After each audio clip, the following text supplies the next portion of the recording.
solar plants actually operate by the same rules as we do. We get up in the morning because the sun gets up. We start using energy. Our society starts using energy much more in the daytime than the nighttime, and then gradually comes down at night. Now, it's not a perfect match. We do our cooking in the evening when the sun's already gone down and so forth. But if you have a little storage, you can shift the peaks around and work it and fudge the system so that it actually works. So we didn't do active fudging. It was just the mathematical model that we had. But that was a very startling result. Then we went to the United States system, and we looked at the United States pattern on an annual basis, but we didn't have hourly data. We had only monthly data, but we assumed that the pattern would be similar, and we came roughly to the same result. That's because the US doesn't put its heating load on the grid. We do in Australia to some extent, but in some states, but not in the US. They do oil and gas for the home. They have big oil trucks, or they have a natural gas pipe to the home, and that's what they use for heating. But they do put the air conditioning load on the grid.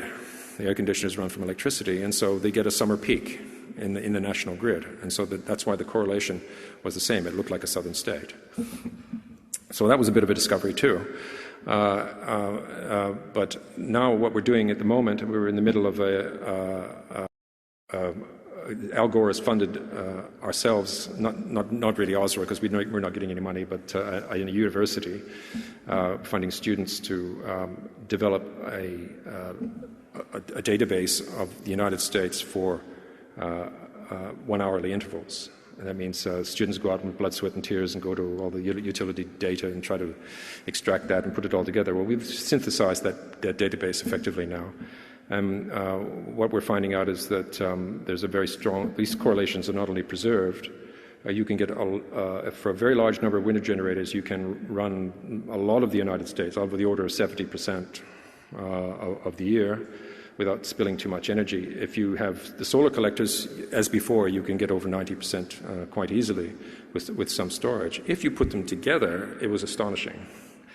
They go together very well. Now, in a venue like this, I can't give the results. The results are going to be published a little later, and I have to be fair to my colleagues, but I'll say that we have to start looking at similar calculations for all countries, because these two go together very, very well and cover practically all of the economy, the electric economy. So if you add in the United States, if you electrify the vehicle sector and add the vehicle sector to it, you effectively are adding a base load component to the bottom of it, because Americans drive about the same every month. And so it's nearly a flat load on an annual basis, and so the load on an annual basis looks the same, except it's shifted up slightly, and the correlation remains. So this is all very exciting. That I think we may be able to power very large amounts of the economy without any fossil fuel whatsoever.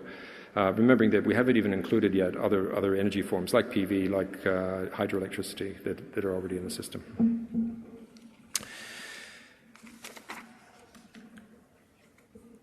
Many environmentalists like or express a dislike of large systems and see the push for sustainability as an opportunity to advocate self-sufficiency. They'd like to have their home on their own or be autonomous. That's been a wish for a long time. Go back to Thoreau and probably a lot earlier than that. Humanity has come this far precisely because we are good at cooperation, and an integrated system is cheaper to construct and much easier to maintain than many, many small systems. So we think that connectivity is the key, and people should live in cities more, not so much in the country, so that the nature can recover. But they should be connected. There's a strength in connection, there's a redundancy in connection. Many business people are unhappy about having to make changes away from the fossil fuel economy. Well, they have to change too. It's not just the environmental stuff to change, the business people have to change. And the most innovative of these will flourish, and the ones that can't adapt will fail. That's the hard world that we're told we live in. I think this is as it should be in that kind of environment. So we are all embedded in both the economy and the environment, and we need to quickly evolve systems that work in both realms. Having said that most of the energy will come from remote and wind and solar generation, I want to make it clear that I'm not against clean energy on buildings. I had a lot to do with the evacuated tube system development. There's one of many quite ugly installations that there are around the world. And in fact, we did a market survey in 2004 on these systems. And it turned out that there were more systems of the Sydney University evacuated tube type in the world than all other solar collector systems combined in the world. But nobody knew about it because they were all in China. The technology was taken back to China, and even though we had an agreement, first with one company and then a subsequent company, and very large factories are involved, and large amounts of money were involved, the university didn't get very much out of it, I have to say. That's the way of dealing with China. But in terms of dissemination, well, it's been a huge success. We don't know how many people are now using those things, but if you look up in China, you go to China and look upward, you'll see them. They're all around now. And they're now starting to leak out of China and go into other countries, as depending on the regulations those countries have. Some countries don't yet have regulations for evacuated tubes. So much has happened in the last few years. There's been a huge change in how governments in the world talk about climate change and renewable energy. Now instead of something in the corner, solar energy is the thing that's going to save the economy. I don't know if you've noticed that, but Obama talks that way. Most of the European leaders talk that way. When I lived in Australia in 2007, John Howard was saying that solar energy could not run a modern economy. Conventional industry lobbying was hampering new development, and basically industry didn't have confidence if the government wasn't going to support it. Now solar is business gold, and I've been to 3 countries recently who all aspire to be the world leader. That's Germany, the United States, and China. All say they're going to be the biggest solar manufacturers in the world. I think I know which one's going to win, but I don't want to bias the race. The US is giving much more assistance to renewables than to coal and nuclear, which is interesting, and that's the first time that's happened. Always nuclear got the most in the United States and coal got the most here. Why is that? Because wind, PV, and CST have all been shown to work. That's a very important thing. They all can be installed quickly, and actually they rocket up because they're manufactured energy, if you think about it. It's not handmade plants anymore. It's manufactured in factory-made items and automated. And they protect the climate on a long-term basis. They are truly sustainable.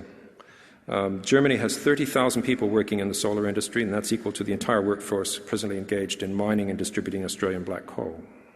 A few years ago, it was over 10 years ago, I think, New South Wales did a study and found the number of people working in renewable energy exceeded that in conventional energy. But they tend not to be very politically powerful because they're all driving a truck, putting up a solar collector or something. They're all small business people, always in a hurry and not very organized. But these industries are actually getting large already. Wind is growing at 30 gigawatts per year, 30,000 megawatts per year. PV at 7, and I think CST is perhaps half that, but it's coming up extremely rapidly. Each gigawatt is worth about between 1.5 and $5 billion. So that gives you some scope of the business. The business is well into the big numbers. The UN Climate Panel says that rich nations should cut emissions by 25 to 40% from 1990 levels by 2020 in order to meet the climate targets. That's very stringent. Australia has offered 25%, provided the rest of the world adopts the 450 ppm target of Copenhagen, which is trying to get to that goal. So they've offered on the bottom rung of what is actually physically possible to get to that level of low pollution. China suggests that developed nations should cut emissions by 40% by 2020, of course. Now, while this may seem extreme, it's more in line with the climate requirements that the scientists are putting forward. And because if you imagine who's going to cut, it's going to make more sense for those who are emitting a lot to cut and also those who have the greatest technical ability to cut. So there's a disconnect. There's a disconnect between the environment and politics. It's not just Australia. In fact, Australia is one of the higher offerers in that.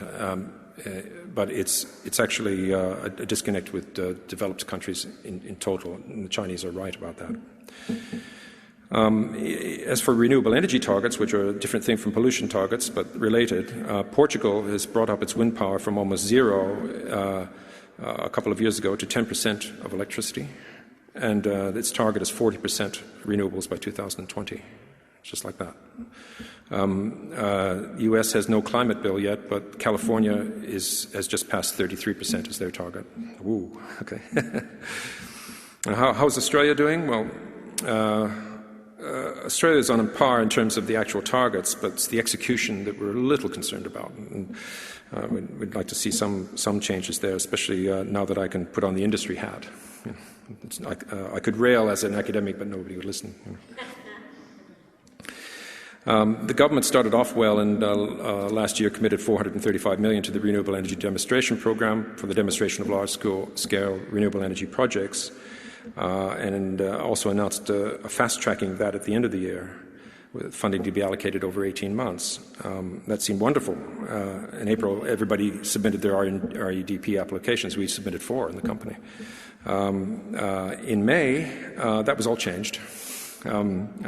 We adopted the Solar Flagships program, and the government announced that $300 million of the REDP funds would be reallocated to non-solar projects. So we lost $300 million in the short term. But that we thought that meant at least there's $135 million still in there, so we'll go for that. But that was not true. Sorry. The sum was reduced then to $100 million. $35 million just evaporated. We're not sure where that went. And that $100 million is now being allocated across all renewable technologies and not specifically for solar. So actually all the solar has been left out. So it's not really a fast track. It's a kind of a shell game from where we see it. And now you see it, now you don't. We think that can be improved, that performance, and we think it's necessary. It's the Prime Minister himself who has said that business demands clarity. And the renewable energy industry is not getting clarity right now. So the government should, for one thing, stop the practice of announcing new programs which delay the implementation of the old program. It used to be the new government that did that, but it's quite a new thing for the same government to deactivate its own programs. It should expedite those programs as originally promised. Now, the flagships are a great step forward, and the industry needs that, but it also needs a transition. You know, a flagship program is 100 times bigger than the thing we installed at Liddell. To think that we can go from something fairly small to something huge like this without an intermediate step is a bit strange. And yet, with new technologies, you have to learn on the way. And so, the R&D program was the right size, in fact, to make intermediate projects. And to withdraw it, I can't see why you would do that. In contrast, the US DOE programs move very quickly. The Obama administration is introducing loan guarantees for new technology, a 30% upfront grant for renewable projects, incentives for the establishment of factories, innovative research grants for revolutionary technologies. They just appear sometimes. You get an email, there's a new grant. You have 3 weeks to reply. And one of those was for a disruptive technology grant, which means something that will change everything. And 3,500 people applied for that grant. 3,500 groups applied for that grant. It was a 97% cutoff. We actually have made it to the second stage, actually, but with one of these. But it just shows you that there's a lot of latent creativity out there, and if instead of targeted programs like, which I mean programs with blinkers on, maybe we need to go a bit broader into the community. I'm sure there are thousands of ideas out there that we really need. Also, Obama has a sense of impatience about him. You can see that he's really trying. Last week he moved to expose the thousands of fossil fuel plants in the U.S. to the EPA scrutiny, which they had been hidden from by the last administration. And Obama also pushed global reduction of the subsidy to fossil fuel generation in the G20. If you recall, he was chairing that, apart from nuclear weapons and a few other things.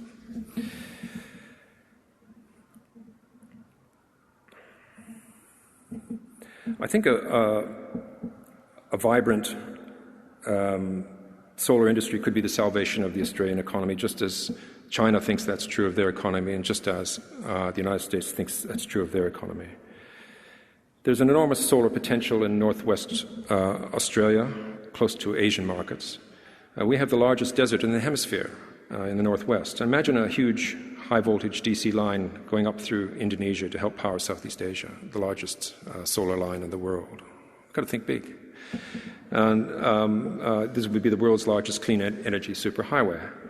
Imagine clean solar fuels being produced in the northwest or the east coast and exported from the terminals that now handle liquid natural gas. Imagine low-cost, pollution-free solar powering of minerals processing. Instead of just shipping out the iron ore, you have the energy there already. You have the sun there already. You can actually produce electricity, you can produce heat, you can do all of these things, process the ore there, and ship out the secondary processing or the pellets or whatever goes on. Get a higher value added that way. Imagine reducing petrol imports to zero using a totally electrified vehicle system and actually generating a lot of the new technology required to do that. You have to grasp the future. You really do. But you can't, this is the future that Australia could have, but governments have to embrace it and they have to stop clinging to the past. Whatever happens in the coal industry happens because other people somewhere else have decided that they don't want to use coal anymore or do want to use coal anymore in the future. So we have no control over that, but if they decide not to use coal, what is Plan B? We need Plan B, and it's time to really consider that. I think the apocalyptic dust storm in Sydney a few weeks ago was perhaps coincidental, but perhaps, or maybe those daunting images, I guess, could serve as a wake-up call for Australians. At the heart of our old-fashioned thinking is the arrogance of outdated economic and religious dogmas which teach the dominance of mankind over nature. It doesn't look like we're very dominant when something like that happens. This leads naturally to the notion of dominance of large corporations over the lives and futures of ordinary Australians. Instead, we need to focus not on dominion over nature, but on human survival and integration with nature. We have to decide whether we want to be the caretaker or the corpse. Ultimately, it's an ethical question, not an economic one. Do we care about our children? Do we care about other species? We disparage Wall Street greed, but are we better than Gordon Gekko's children if we sell out Australia's future in the mistaken belief that this can protect a few dying companies? What is right, it should be what advances and protects the lives of those children and their descendants and other species and the planetary environment. What's wrong leads to the destruction of those things. Now, our task is not simply a technical challenge like solar power. That part I enjoy and I'm excited about. It's kind of fun, it's fulfilling, but it's the easy part. The hard part is that we have to actively understand and respect the complicated and beautiful systems and species that inhabit our world. That is the discipline that the photon economy demands. Otherwise, we'll eventually make the wrong turn that proves to be fatal. Alan Kay, a computer scientist in California, says the best way to predict the future is to invent it. I like that positive note. If so, then this is perhaps our biggest challenge, because having a future at all seems to demand that we reinvent ourselves. Thanks very much.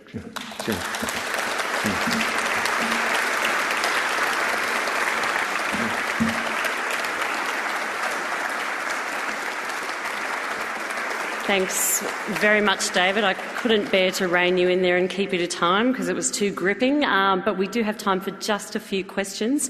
We've got microphones there, and they're literally only time for about 3 questions, so make yourself known. There's another microphone over there. She's coming your way. And if you could say your name first, and please no diatribes, just your name and a question. Thanks.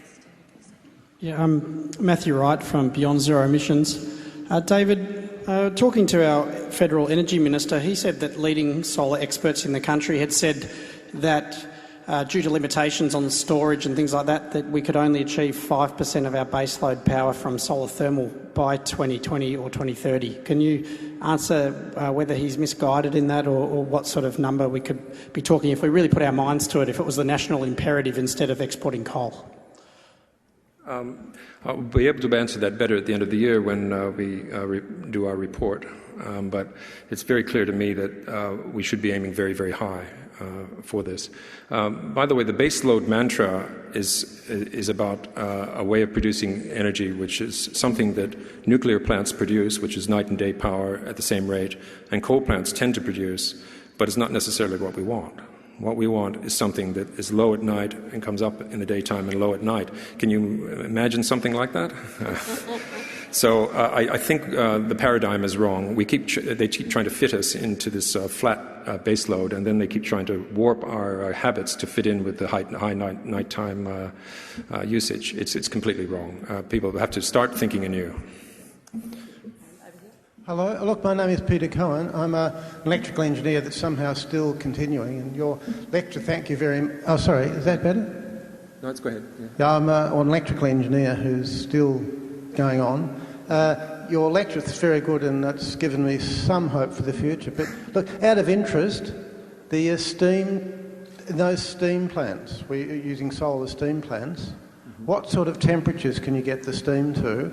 And with the storage, presumably, you only talk about salt storage, presumably this is through latent heat. I was wondering how you keep those heat losses from being extreme in those storage units. The heat losses are not actually very large bodies of whatever type have a small surface area compared to the volume. Some of these tanks are so large, like the ones you saw in the picture, that you could not insulate them and they still have only 1 or 2% heat loss. So the heat loss is very low. In terms of temperatures, currently troughs and our current product offering operate at about 370 degrees C and 100 bar. But there's a gradual move in the industry to higher temperature, and we believe that 500 degrees centigrade and 200 atmospheres will be the norm before long. And up here. Thanks for that talk. My name's Tim Forsey. You mentioned toward the end there the possibility of exporting fuels. Could you describe a bit more how that would work?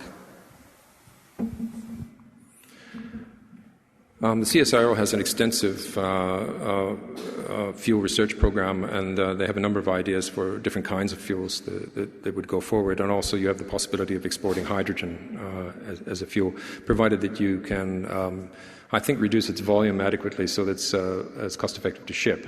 So there are different problems for different technologies, but there are many possibilities in respect to fuels. I'm not a chemist. There are probably 3 or 4 people in the audience who would be better at going into the solar fuel question than I would. There are other industries too I didn't even mention. Metallurgy, for example, high-temperature metallurgy can be attacked by tower technology, and there are a whole lot of early experiments going on around the world in those kinds of things, which are very fascinating. David, Tom O'Connor, just 2 quick questions. One, tidal. You've not mentioned tidal at all. The proximity of our population on that, the seaboard from Brisbane right through to Adelaide sort of begs the question, number one. Number two, when do you see the intersection, the rise in use of renewable and the fall of reliance on fossil fuel? What sort of time period do you see that occurring? Oh, well, that's been, in the latter question, that's being dictated by the climate. So I really think we have to turn it over by 2050. And you look at Al Gore and Jim Hansen, who are right on top of the issues. They say, "Oh God, we've got to do this in 20 years or even 10 years." They're very frightened. So that's being imposed on us. It's not something that's going to go in a natural way. At some point, things are going to get so bad that we'll have to accelerate and go on, if not a war footing. Well, we can accomplish a lot in war. We've seen what we can do. If we even put a quarter or a half of that activity globally into actually solving this planet, we would be safe. As far as tidal goes, it's an energy source that's suitable for particular parts of the world, northwestern Australia, Bay of Fundy, so forth. But there aren't really very many suitable sites, and it's not very large by comparison with everything else. Solar and wind are much larger than those in terms of availability. Our politicians just keep on saying, concentrating solar can't do baseload, renewables can't do baseload. Do you think that from the ones you've spoken to, they really don't understand, or do you think they're deliberately trying to mislead us? Very